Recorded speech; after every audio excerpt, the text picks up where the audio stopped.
اللحظة مع كلمة ضيوف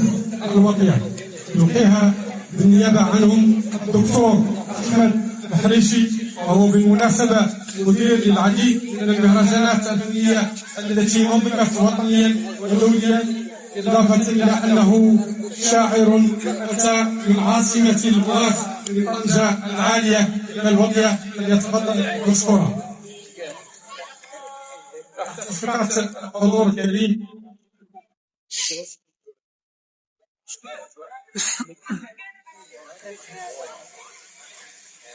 سنرفع أحلامنا يا سماء كأعلامنا فوق كل الثغور، فنحن من الأرض طين وماء شمالا جنوبا لنفس الجذور، مغاربة أينما قد أفاءوا يضمون مغربهم في الصدور، أضاءوا شمالا جنوبا لنفس الجذور، مغاربة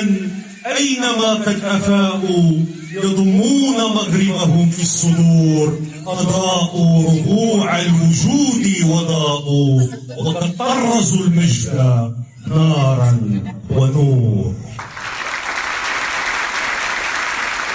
على موطني عانق الحاء باء حب،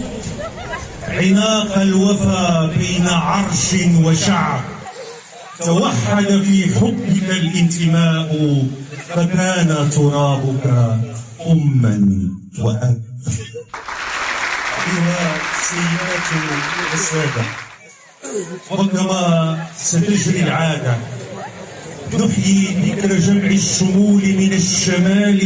إلى أقصى الجنوب في هذه الفعالية الوطنية المائزة